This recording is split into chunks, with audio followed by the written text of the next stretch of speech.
Polsek Natar meringkus jaringan narkotika lintas kabupaten. Proyek flyover Jalan Teguh Umar Bandar Lampung dihentikan untuk sementara.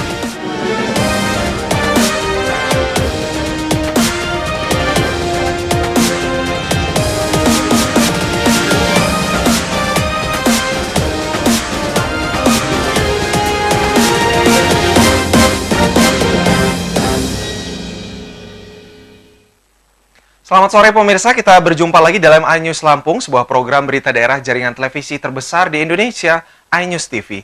Pemirsa, sore ini kami akan menyajikan informasi menarik tentang beragam peristiwa serta dinamika pembangunan di Provinsi Lampung. Operasi penyergapan jaringan narkotika di kawasan Natar, Lampung Selatan menjadi sajian utama pada sore hari ini. Polisi menggagalkan transaksi sabu-sabu dengan meringkus 4 orang tersangka. Pemirsa, bersama saya Dian Rakembahang, inilah iNews Lampung selengkapnya.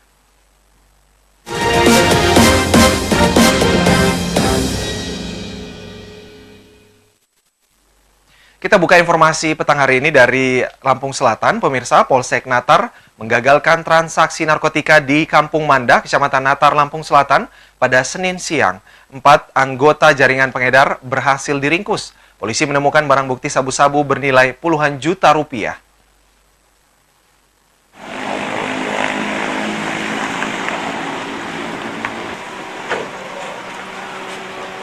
Barengan. Reskrim Polsek Natar meringkus 4 pengedar sabu-sabu asal Natar dan Tulang Bawang masing-masing berinisial MN, DN, MH, dan MW. Polisi melakukan penyergapan saat keempat pengedar sedang transaksi sambil pesta sabu-sabu di rumah salah satu tersangka Desa Mandah, Kecamatan Natar. Penggeledahan menemukan barang bukti 20 gram sabu-sabu bernilai 20 juta rupiah, alat menghisap serta timbangan digital. Tersangka MN menjadi buronan sejak tahun 2012. Berkat informasi masyarakat, Polsek Natar menemukan lokasi persembunyian dan kebiasaan pesta narkoba. Jaringan ini membangun peredaran sabu-sabu lintas kabupaten.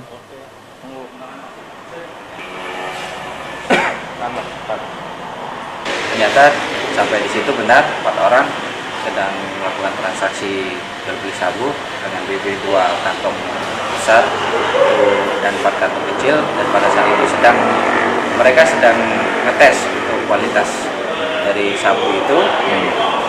Hasil pengembangan kita kembangkan, memang betul di situ kita temukan juga ada timbangan untuk bagi barang ini. Setelah itu kita gelandang ke Polsek Natar. Memang ini jaringan atau seperti apa Pak Kapolsek? Jadi berdasarkan hasil pengembangan, bahwasanya mereka ini jaringan dan tidak hanya sekali ini transaksi, ada beberapa kali transaksi, khususnya terhadap si A ini.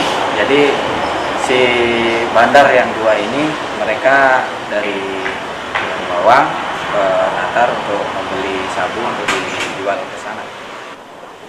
Jaringan MN baru mendapat pasokan 20 gram sabu-sabu. Jumlah ini hendak dibagi menjadi 200 paket kecil dan menghasilkan keuntungan 6 juta rupiah. Polisi keburu menyergap sebelum pengedar keluar sarang. Keempat tersangka terancam hukuman 20 tahun karena pelanggaran Undang-Undang Narkotika. Andres Afandi, MNC Media, Lampung Selatan. Masih terkait peredaran narkotika, pemirsa, Polsek Tanjung Bintang menggerebek rumah bandar narkoba di Kampung Wonodadi, Tanjung Sari, Lampung Selatan. Polisi leluasa masuk saat tersangka sedang tidur. Bandar ini menyembunyikan puluhan paket sabu-sabu di dalam rice cooker.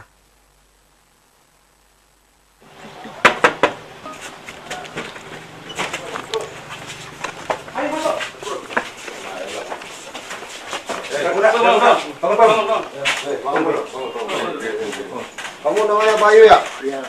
Reskrim Polsek Tanjung Bintang menggerebek rumah tersangka bandar sabu-sabu berinisial BY. Penggerebekan ini menindaklanjuti laporan transaksi narkoba dari warga Wonodadi. Sang bandar tidak mengetahui kedatangan petugas karena sedang tidur di ruang keluarga sambil mengantongi 5 paket sabu-sabu. BY juga menyembunyikan puluhan paket lainnya dalam rice cooker, bingkai foto, dan lemari pakaian. Berapa isinya? 5, Pak.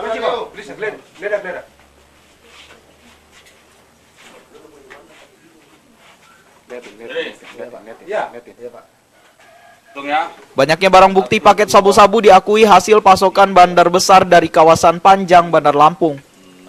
BY lancar menjual narkoba sejak 2 tahun lalu. Tersangka mendapat untung 100.000 dari penjualan per paket senilai 300.000. Keuntungan ia gunakan pesta narkoba. Mana lagi? Baru saja bersama rekan-rekan dari Fungsi Reskrim baru saja mengamankan dan menangkap yang kami duga adalah pengedar dari sabu-sabu, khususnya di desa Tanjung Sari. Dan kami sudah tangkap, kami kumpulkan barang bukti kurang lebih sebanyak 22 paket kecil. Dan saat ini yang bersangkutan sudah kita amankan di Polsek Tanjung. Bang, ini udah berapa lama Bang dia menjadi bandar ini di wilayah? Kalau informasi dari yang bersangkutan sudah kurang lebih 2 tahun dan itu diperjualbelikan di wilayah sekitar pada para pemakai, dan masih kita selidiki juga untuk di atasnya dia dikembangkan juga sampai hasil nanti akan kami coba kembangkan. Bandar sabu-sabu menjalani proses hukum di Polsek Tanjung Bintang. Pelaku terancam hukuman maksimal 20 tahun karena melanggar Undang-Undang Narkotika. Andres Afandi, MNC Media, Lampung Selatan. Sementara itu, pemirsa, Polsek Natar juga menggelandang seorang buronan begal di Kampung Haduyang, Kecamatan Natar, Lampung Selatan. Tersangka menghilangkan jejak dengan menjadi karyawan Panglong Kayu. Residivis ini tertangkap karena polisi masih mengenalinya.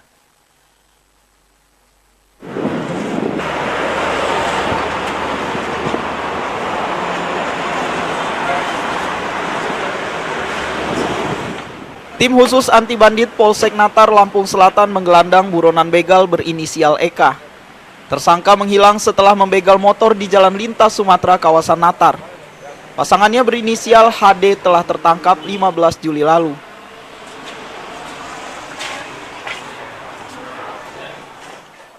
Eka dan HD dikenal sebagai begal sadis. Mereka tega melukai meski korban tidak berdaya. Sebelum digelandang ke Polsek Natar, Eka diringkus oleh Babin Kamtipmas setempat. Tersangka mengakui sejumlah pembegalan. Ia menyandang predikat residivis usai keluar lapas Kalianda karena kasus pembegalan tahun 2013. Itu tatonya kamu kelihatan Mana? Kerja ya, Pak? Kerja. Kamu tahu kawan kamu udah ketangkep duluan? Tahu. Apa reaksi kamu gitu? Mau kabur? Ya, gitu dah. Mau kabur, ya, enggak ya. Udah pernah masuk penjara ya? Kasusnya apa? Sama. Begal juga? penudungan. Begal juga? Iya. Tuh, Iya. begitu dorong ke sana langsung kamu tempel. Tempel apa itu? Pesonya kemana? Kalau tahu, Kapolsek Natar Kompol Eko Nugroho mengungkap 5 kasus pembegalan dengan pelaku komplotan Eka. Para korban melaporkan ancaman pembunuhan setiap begal sadis ini melakukan penghadangan. Jadi berawal dari anggota Babin Kamtipmas yang sedang melaksanakan patroli Sambang, kebetulan ditemui dan kenal dengan DPO pelaku curas yang sebelumnya temennya juga sudah tertangkap perkara 365. Begitu diamankan, koordinasi dengan unit reskrim melakukan periksa ke sana dan dicek dengan DPO-nya ternyata benar, dan si pelaku ini juga merupakan residivis. Ini residivis tahun 2013 dengan perkara 365 juga, curas begal motor. Itu putus 1,5 tahun, dan ini juga terkena pelaku yang pasal yang sama, yaitu pasal 365 dengan ancaman hukuman 9 tahun. Eka menjalani proses hukum dan penahanan Polsek Natar. Tersangka begal ini terancam hukuman 9 tahun karena kasus pencurian dengan kekerasan. Andres Afandi, MNC Media, Lampung Selatan. Dan pemirsa, selepas jeda pariwara berikut, kami akan kembali dengan informasi lain, di antaranya Kementerian Pekerjaan Umum menginstruksikan penghentian sementara untuk proyek flyover Bandar Lampung. Tetaplah bersama kami.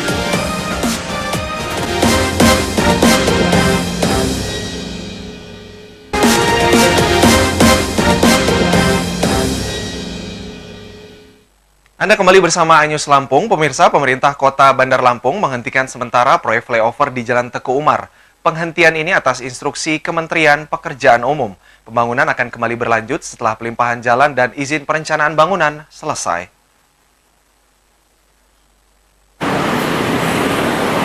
Pemerintah Kota Bandar Lampung mulai hari ini menghentikan proyek flyover di Jalan Teguh Umar. Penghentian hanya bersifat sementara. Kelanjutan pembangunan menunggu pelimpahan jalan nasional menjadi jalan kota. Pengembangan flyover juga menunggu revisi izin detail engineering design atau perencanaan bangunan. Asisten 2 Pemerintah Kota Bandar Lampung, Pola Pardede, memastikan penghentian proyek flyover hanya bersifat sementara. Pemerintah Kota Bandar Lampung bertemu dengan Kementerian PUPR. Proyek flyover hanya perlu perubahan sedikit detail engineering design. Sementara dokumen AMDAL, Lalin, upaya pengelolaan lingkungan hidup, dan upaya pemantauan lingkungan hidup sudah beres.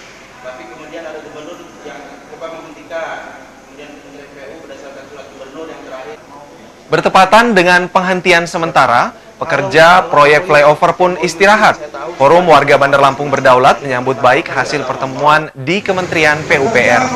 Warga menunggu proses pelimpahan jalan nasional menjadi jalan kota Bandar Lampung. Besar buat saya selaku warga kota Bandar Lampung. Pemirsa, pemerintah memberikan dispensasi penggunaan jaring trawl hingga akhir tahun 2017. Nelayan tradisional menentang keras karena trawl merusak ekosistem laut maupun potensi perikanan. Polres Lampung Timur mengupayakan mediasi untuk mencegah konflik di antara nelayan.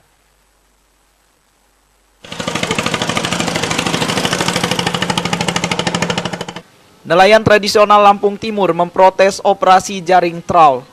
Jaring ini tidak ramah lingkungan. Trawl menyapu ikan kecil hingga besar dan bahkan menggaruk habitat perikanan. Pemerintah sempat melarang penggunaan trawl atau modifikasi seperti cantrang dan dogol. Alat tangkap ini kembali marak karena mendapat dispensasi sampai akhir tahun 2017. Operasi jaring trawl merugikan nelayan tradisional karena seluruh populasi ikan terkeruk habis. Nelayan pesisir Labuan Maringgai, Lampung Timur mendesak pemerintah konsisten melarang jaring trawl sesuai peraturan Menteri Kelautan dan Perikanan. Kepala Bagian Operasional Polres Lampung Timur, Kompol Ujang Supriyanto, mengupayakan mediasi untuk mencegah konflik nelayan. Polisi meminta perselisihan jaring trawl diselesaikan dengan musyawarah.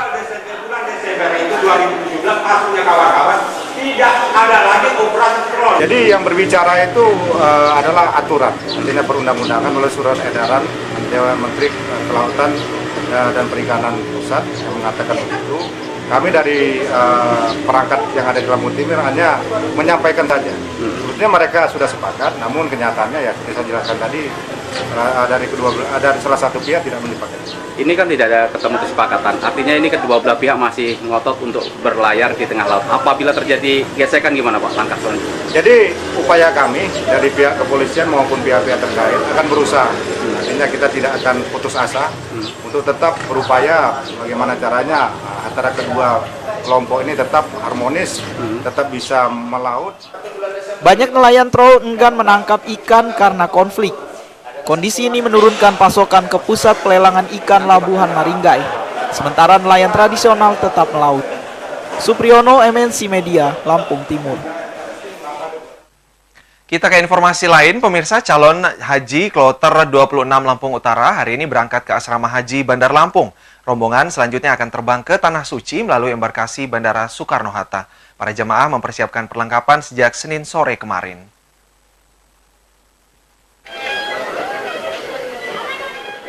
Sebanyak 380 jemaah calon haji Lampung Utara berangkat ke Tanah Suci dengan rute Asrama Haji Raja Basa Bandar Lampung, Bandara Radin Intan, dan embarkasi Bandara Soekarno-Hatta, Tangerang, Banten.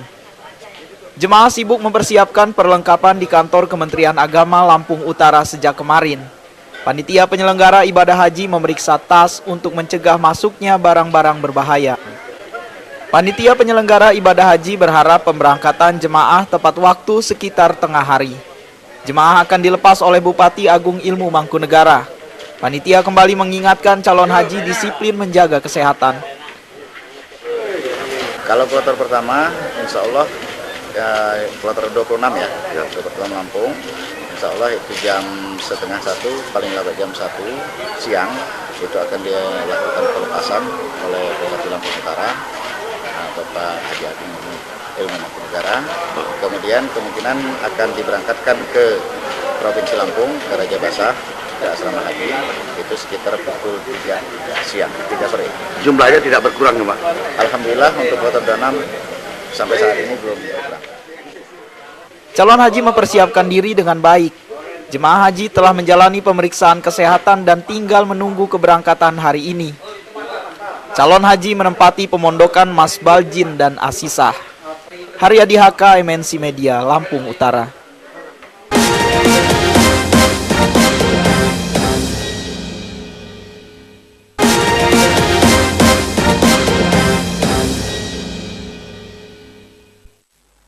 Dan pemirsa, momentum Hari Ulang Tahun Kemerdekaan mendorong maraknya pedagang bendera di seputaran kawasan Kalianda, Lampung Selatan.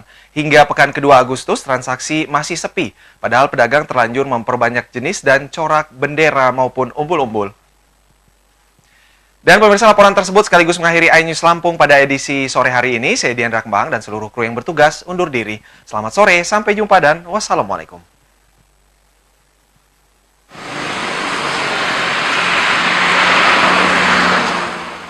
Kota Kalianda hingga jalan lintas Sumatera, Lampung Selatan marak pedagang bendera dan umbul-umbul. Pedagang asal Garut, Jawa Barat mangkal di sejumlah lokasi strategis sejak pertengahan Juli. Pedagang menggelar bendera dan umbul-umbul berbagai ukuran. Ada juga pernak-pernik hiasan gedung atau perkantoran. Dagangan ini biasanya laris menjelang perayaan Hari Ulang Tahun Kemerdekaan.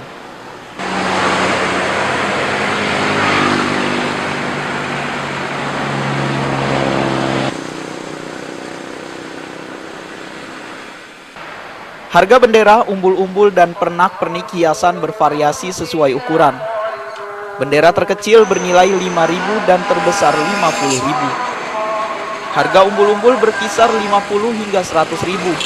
Sementara jenis background antara Rp150 dan Rp350.000 per lembar.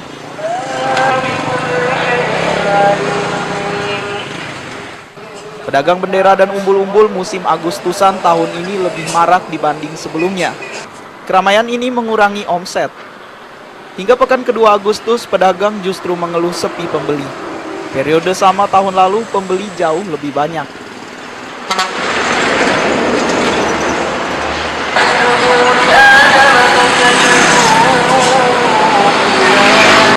Ada bendera buat di kantor, bendera buat di rumah, sama umbul-umbulnya, terus background juga ada buat di kantor-kantor gitu. Harganya berapa? Harganya dari mulai 150 nyampe 3,5. 350 ya. Biasanya sehari laku berapa sih Bang? Kalau itu nggak tentu ya Bang ya. Ya adalah buat makan mah. Kisarannya sampai berapa? Berkisar berapa gitu? Dari berapa sampai berapa?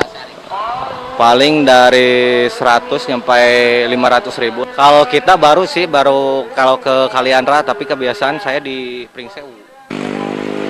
Pembeli bendera dan umbul-umbul paling banyak umumnya instansi pemerintah dan perkantoran swasta. Paket pembelian berkisar belasan hingga puluhan.